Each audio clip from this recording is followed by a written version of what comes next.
that public institution is charging in dollars. Are you aware of that? Honorable Chair, I'm aware of the fees being charged, but as to how it is denominated, I'm not aware, sir. Very well. Kindly take note. If they are charging in dollars, they are breaching the laws of Ghana. Let me also ask, Honorable Minister, can you tell me what level and how many private institutions benefited under the COVID relief? Because they are one of the people who have really suffered as a result of the COVID. The closure of schools, they have to pay salaries, they have to pay. And also, when we reopen schools, whilst the public institutions are just getting more students and even like Legon, deciding to do shift system, the private institutions are virtually empty. How can we rearrange the process in such a way that the university students will admit, and then those who don't get the opportunity of entering the public universities can easily and under conditions of affordability have access to private institutions in order to help us bring out more graduates? Honorable Chair, I'm not aware of the extent of support for public tertiary institutions under the COVID relief. In terms of the private universities, I believe that when I get the opportunity, I'll look into, meet with them and see the extent to which we can support them. But I'm not, at this point, I don't have the information on the extent of the relief that was given to public tertiary universities. Thank you very much. Okay, yes. Mr. Chairman. Honorable nominee, congratulations. In your introduction, you've talked about your experience in the United States. To what extent did your previous job as professional educationist in the USA impact your work as Deputy Minister, and how has it shaped you to now lead the Ministry of Education? Thank you, Honorable Chair. I will say that what I got from the education system in the U.S. was the fact that when outcomes are the issue at stake, everything is put on the table. Everything in the sense that all strategies will be employed to ensure that the outcome that the system so desire is accomplished. When it's about looking at the access, looking at quality and the relevance of the education system, people are held accountable to ensure that the quality outcome that are so desired is accomplished. But I'll tell you this, if there's anything that I can say I gained from America, it will be the can-do attitude. Everything is possible. So any challenge that I confront in the education system, my mindset is that everything is possible if we all come together and put our minds where we can get it accomplished. Thank you. Some people are of the view that early education opportunities in our schools must teach our kids how to code. They must learn artificial intelligence and critical thinking and all the soft skills that the World Economic Forum believes will shape the world in the next decade. What is your response to such views, and should we expect changes to our educational structure to this effect? Honorable Chair, the early grade infusion of computing, coding, and other aspects of STEM-related issues have already begun in our education system under the leadership of the outgoing Minister, Honorable Matthew Prempeh. Various initiatives were undertaken, some became policy, some were incorporated into the curricula. STEM schools and centers are under construction throughout the country. Various coding programs have been introduced, and with understanding that we are in the fourth industrial revolution, and in the fourth industrial revolution, countries that are going to be competitive will be the ones that will be able to equip their citizens with the right skills in STEM fields, and therefore everything that needs to be done in terms of peripheral change has been initiated. When, God willing, I become the Minister for Education, I am going to continue this effort. I will get a rare opportunity of operationalizing 9 science schools that are under construction currently across the length and breadth of this country.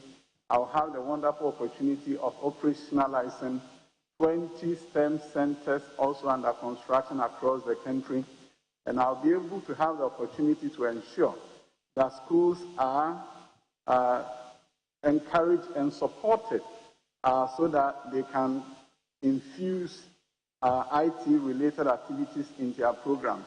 Honorable Chair, today is a Women and Girls Science Day as declared by UNESCO, and I want to take this opportunity to recognize Manfred Methodist Girls Senior High School for the great achievement that they are demonstrating in the field of STEM, especially in the field of robotics.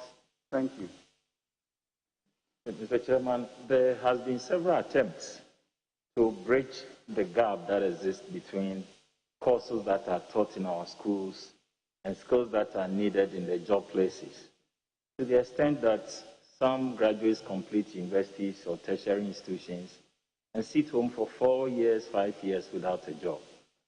Some people are of the opinion that the education curriculum should be such that no student in Ghana should complete whether grammar or high school without a particular set of technical skill.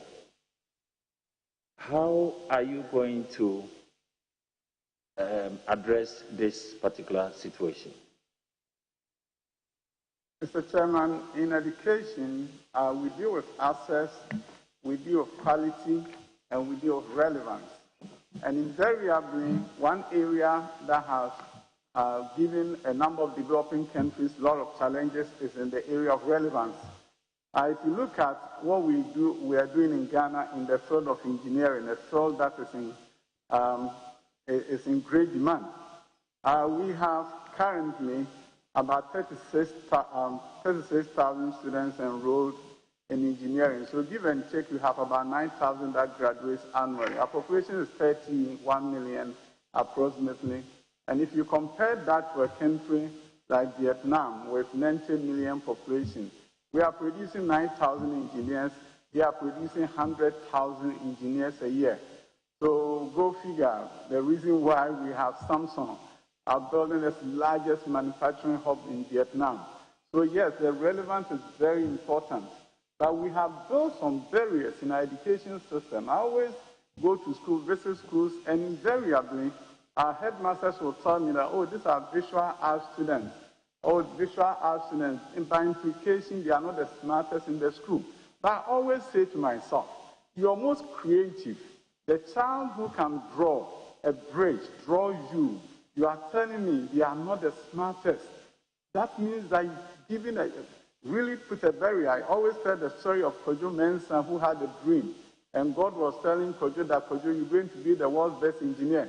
And then he said, God, you don't know me. I'm doing visual arts. Now, if your most creative person who can draw cannot be an engineer, then you know that you have built some barriers in front of your children. The most creative cannot be the ones who be innovative enough to build the best cars and the best bridges and all the kind of things for you.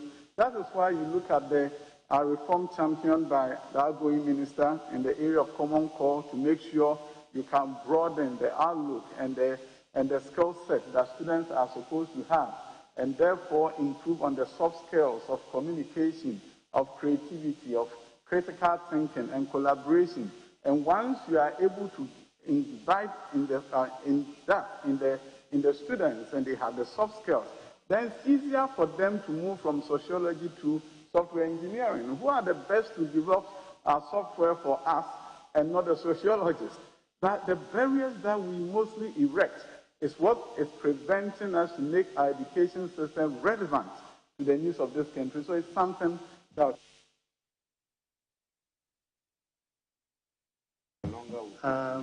Gisela, are you ready?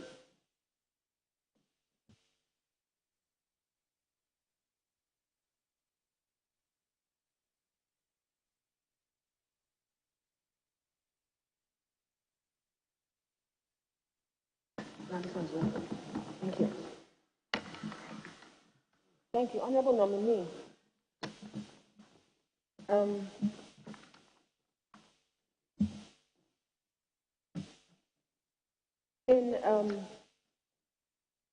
going to ask you some questions about kindergarten. In paragraph 570 of the 2017 budget statement on economic policy of the government, the construction of 1,171 kg blocks were promised.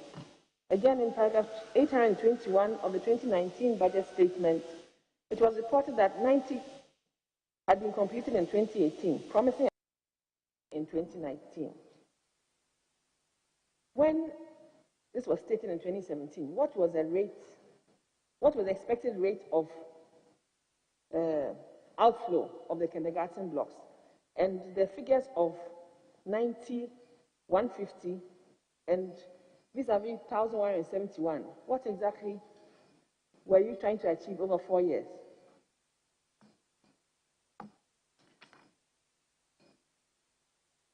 Honorable Chair, if I heard it right, it's about the kgs that we promised to go. Where are we? Is that? Yes, 1,171. Okay. Yeah, at this time, I know from the data that I got from my construction division that 103 has been completed. 113 is at various stages of completion, and that is what I can tell you at this time. So, in other words, not even about 20%? Yeah, it's approximately. About 20% have been completed. All right. I say this because for those of us who have semi-urban and rural communities, we have a lot of communities where children have to walk 5 kilometers, little children of age 2 and 3 or 4. They have to walk those long distances to school, to a KG, just to have a KG education. So the need to have kindergartens it goes without saying. This is the 21st century. But we still have these challenges of the children, like I say, having to walk long distances. Eventually, they're going to take the same exams as the urban areas, Accra, Kumasi, and so on and so forth. Even the 1,171, if you ask me personally, was woefully inadequate.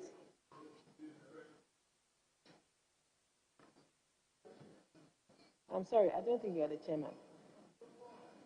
Thank you, Mr. Chair. So, in other words, your rollout is very low and very slow. What are you going to be able to do to expedite it and make sure that those kind of communities, like in my constituency, and I'm sure yours, you have the same problem as well, you're going to have to be able to have rollouts and larger number of kindergartens.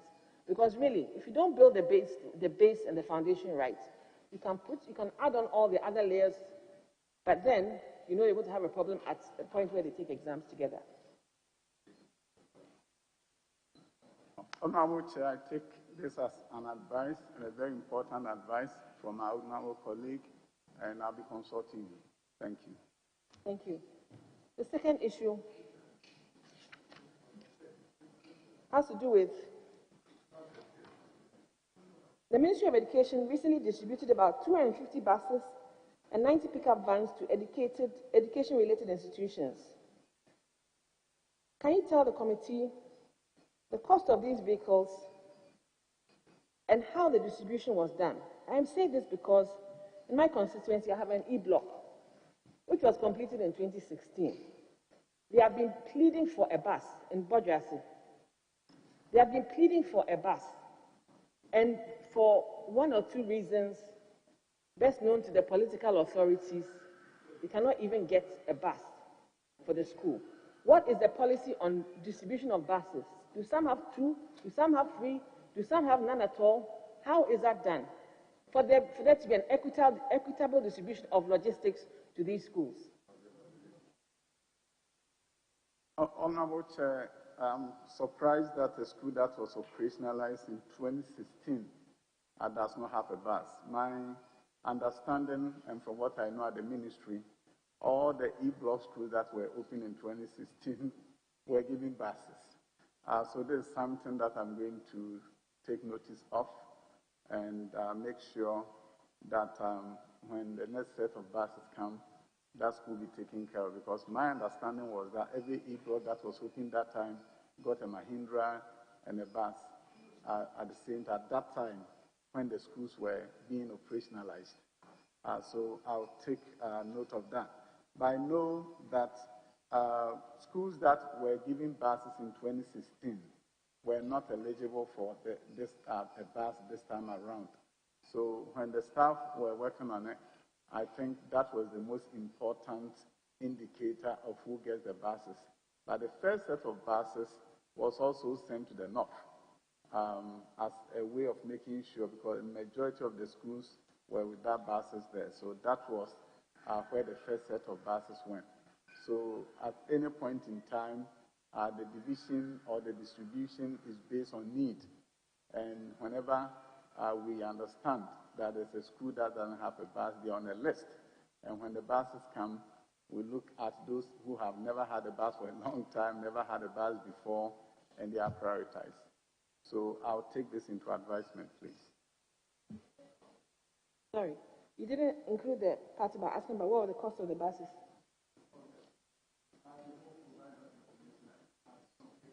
Can you speak to your mic, Honorable Mayor?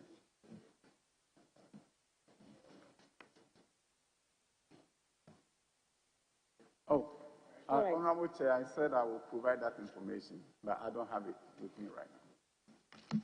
All right, my last question.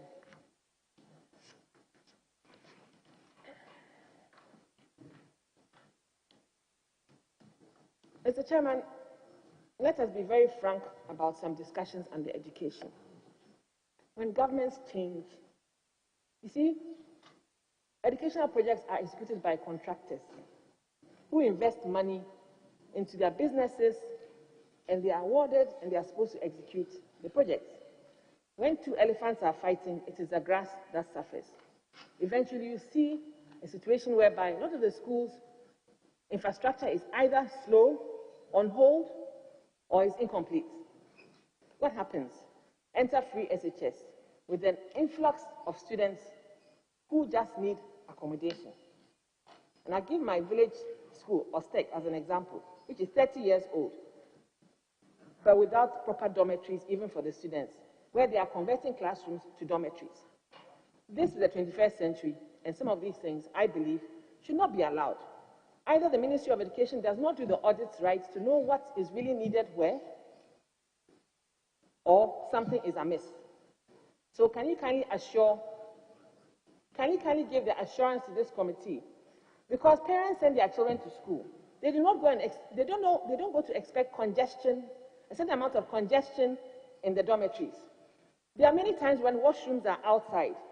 Toilets and sanitary facilities are not up to scratch. What some of them even use in their homes is much better than what's even in the school.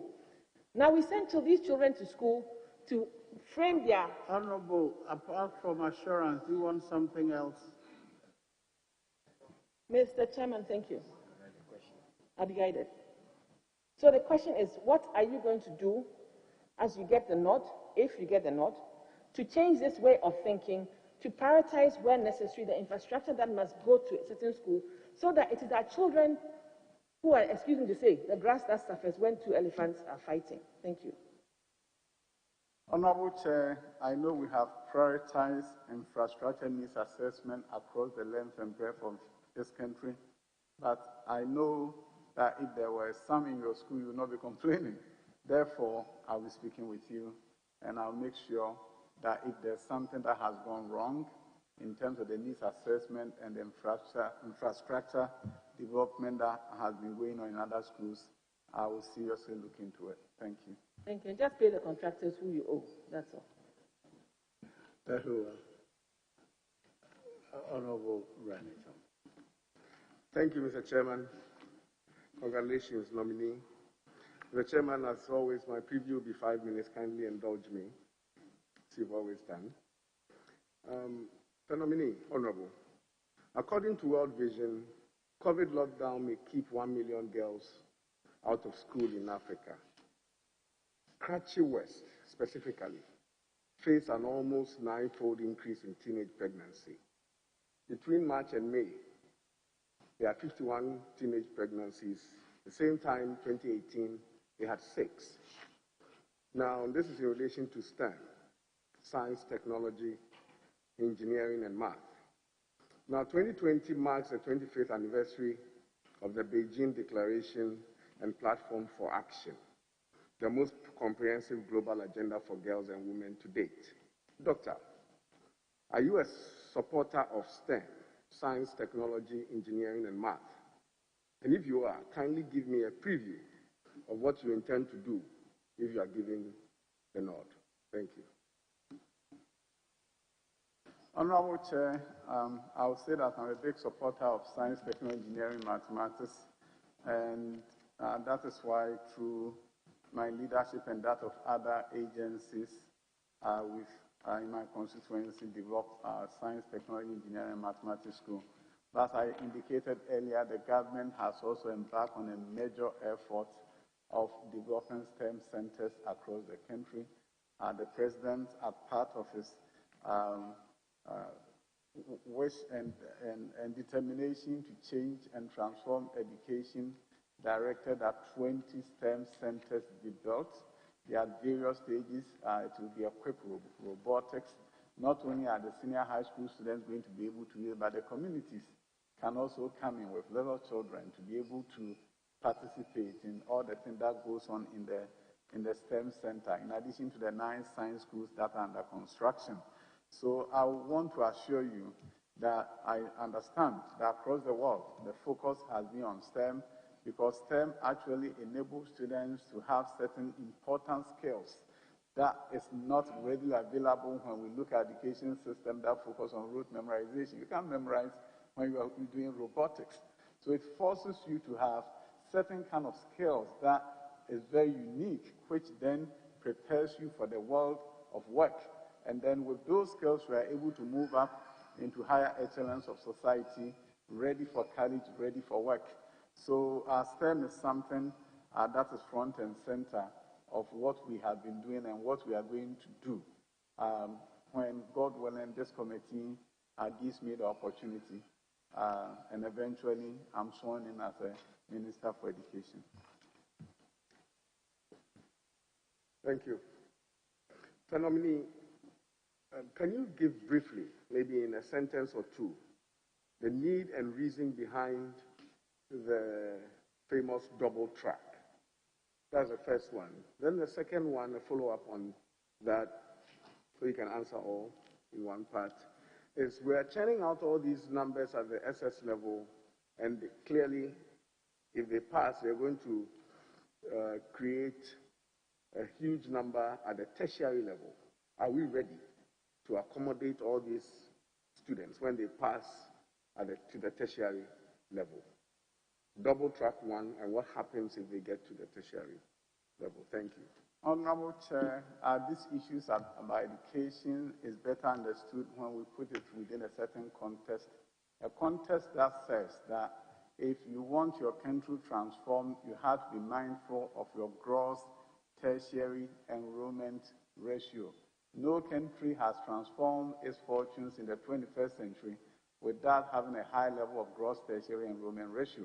So when we talk about a free senior high school, we talk about double track, when we talk about the fact that it's a leapfrogging strategy to get more children to be able to go to school, whilst you look at how best can I develop the infrastructure to make up for the infrastructure that I don't have.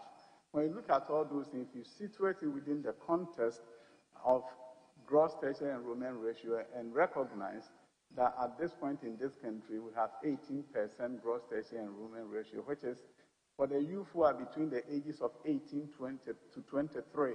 The only 100 that you meet on the street, 18 of them are in tertiary. In countries that have transformed their fortunes, you have to be 50% to 60% in order for you to really talk about long-term transformation of your country. So when you situate double track within the context of getting more students to go to the senior high school, you're also saying that if I don't get the majority of these young men and women to move up into tertiary space, and also get a high tertiary gross enrollment ratio, my transformation will forever elude me. So when we situate it within this context, then we look at the system and say, okay, we may not be satisfied with this at this time, but we know why we have to use this leapfrogging strategy. West Central Brookings Institution came and they did a study on the double track and said that it's one of the most innovative systems that any African country has implemented.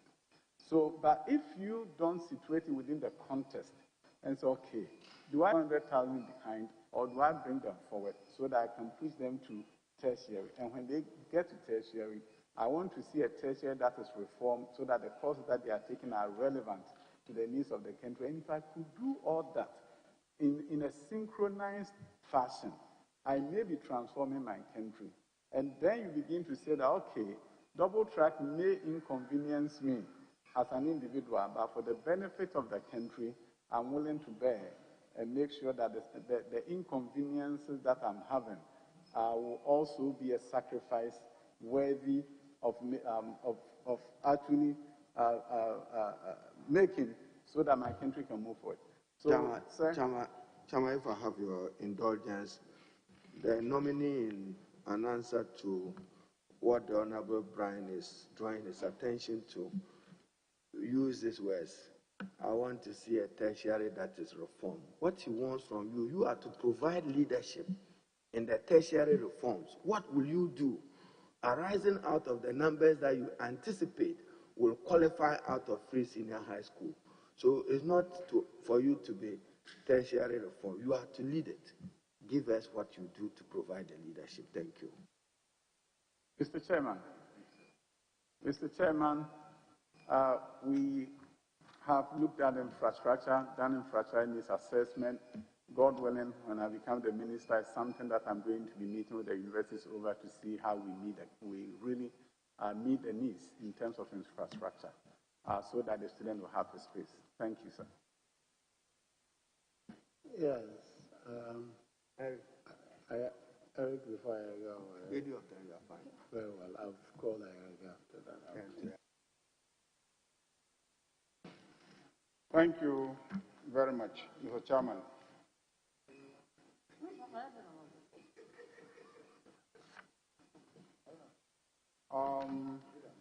Mr. Nominee, Honorable Educhum.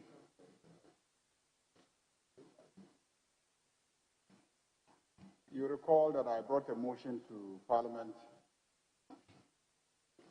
to secure government support for tertiary education students.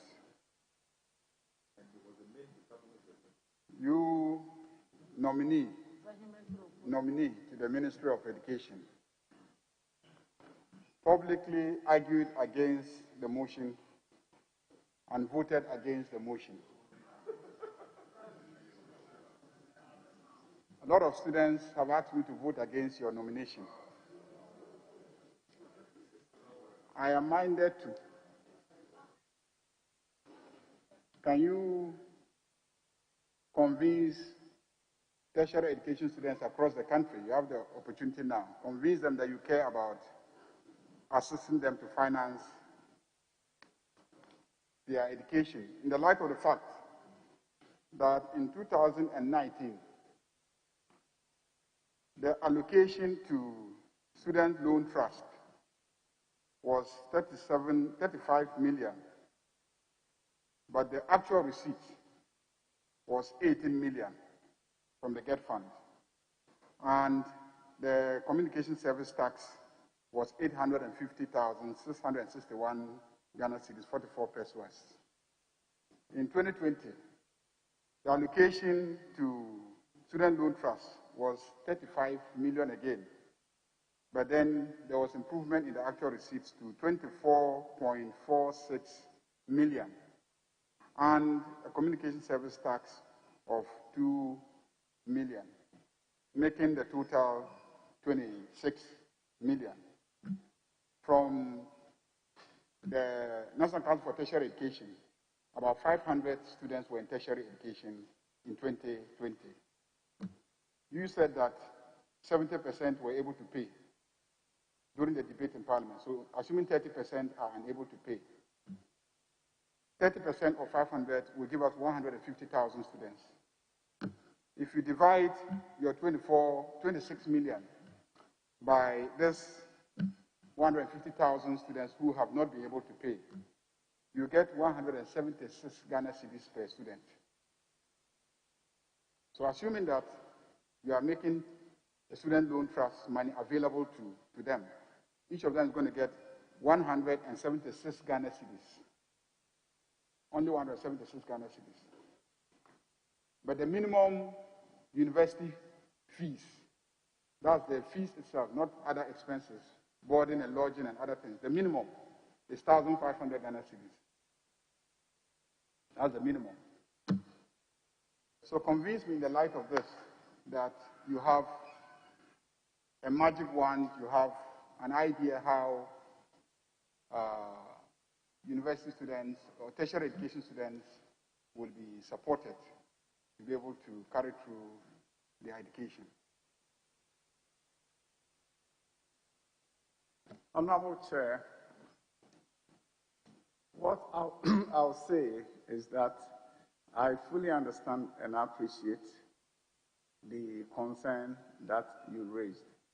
I'll be the last person who will not support an effort to make sure that students with need are supported in order for them to secure tertiary education. When God willing, I become a minister, these are the issues I'm going to look into.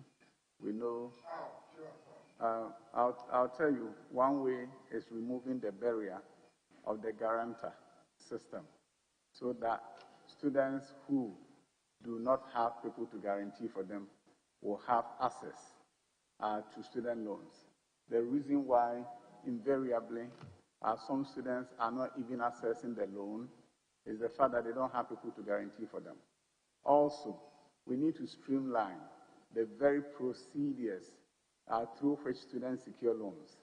I personally feel strongly that it should begin at the time that you are applying to the universities, and that at the time that you are applying, you also apply, as is done in other jurisdictions, apply for the loan.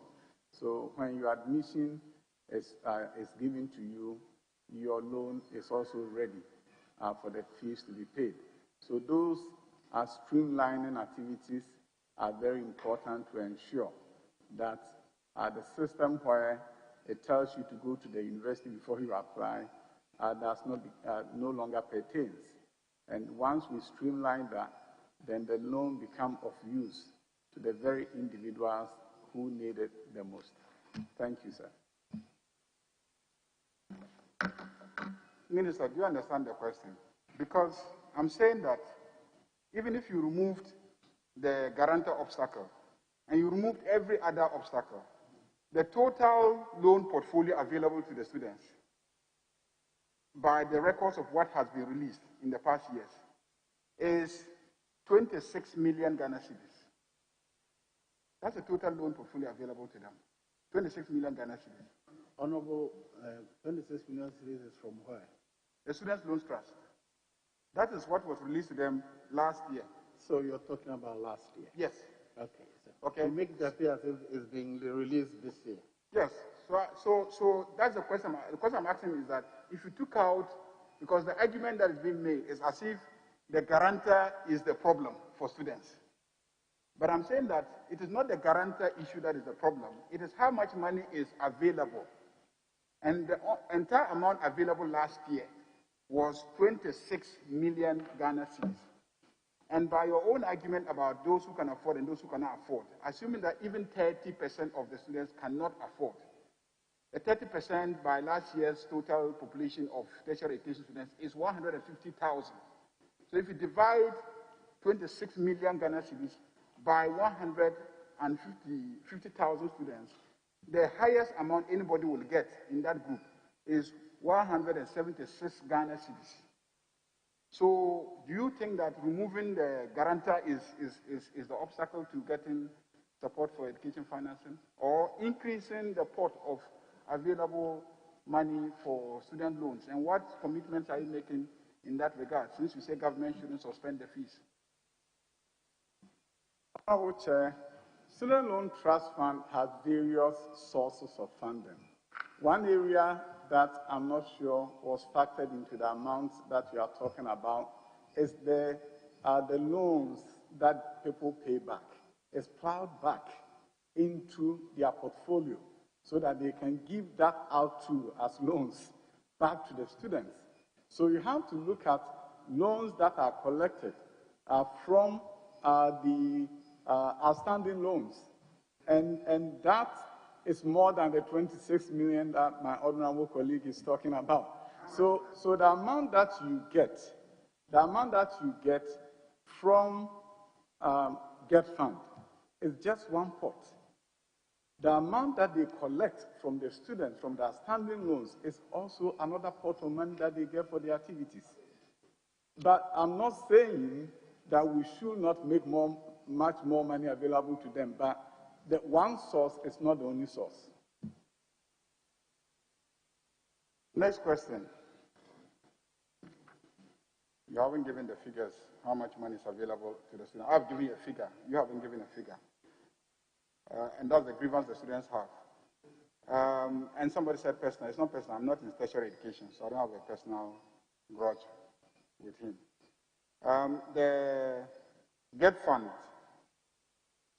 2018, you came to this house to ask for approval to securitize a portion of the GETFund to raise 1.5 billion United States dollars, which in current value will be 8.7 billion Ghana cedis. $1.5 billion, 8.7 billion Ghana cedis. I have a copy of the Minister of Education handed over notes. I believe you would have been involved in preparing the handed over notes. I have tried to peruse it to see where you have provided a list of the projects that, the infrastructure projects that you took the 8.7 billion cedis to pay for or construct. Is there anywhere, is there any record where I can find data of the projects that you executed with the 8.7 billion Ghana cedis that you securitize a portion of the GETFund to secure? Is there anywhere in the handover notes or any record that you have in the ministry of the projects that you did with the 8.7 billion Ghana cedis that you took for educational infrastructure projects? Honorable Chair, I'll bring you a copy of the document that lists all the projects that have been executed. But I also would like to say that the entire amount has not been utilized. As I speak with you, 1.8 billion has been released and is paid to contractors, billion cedis. And another 800 million has been requested as a drawdown to further pay contractors. So as certificates become due, request is made and payment is effected. But I will bring to this committee the document that shows all the projects that has been that are under construction or has been completed as a result of the approval that we saw from Parliament. Chairman, just a follow-up. Assuming you become Minister for Education, there is a category of contractors known as GETFund contractors. Contractors within the sector who are executing various projects for government and the Ministry of Education. They have expectations. Some of them have been working. Their certificates have been at the ministry. They've borrowed from banks. They are suffering the interest regime on their borrowing. What assurance do you have for GETFund contractors that they will get their money? Honorable Chair, God willing, if you give me the opportunity and I become the minister, this is an area that I will immediately follow up on because I believe since we have funds, we should not put contractors through a situation where they are suffering interest payments. So I will seriously look into this and make sure any outstanding issues will be resolved so that we'll treat them fairly as they also execute for us. Thank you, sir. During the COVID period, government directed the closure of schools, public and private. So private schools closed, basic, secondary, tertiary schools closed. Government subsequently made various sums of money available to support the private sector. Did government, and you sat there as Deputy Minister of Education, and you ought to have advocated for schools, private schools. Did you advocate for private schools to be given any support, given that there was a forced closure of the schools through no fault of theirs, and they did not run for close to a year, and lost income, and had to pay workers? Were they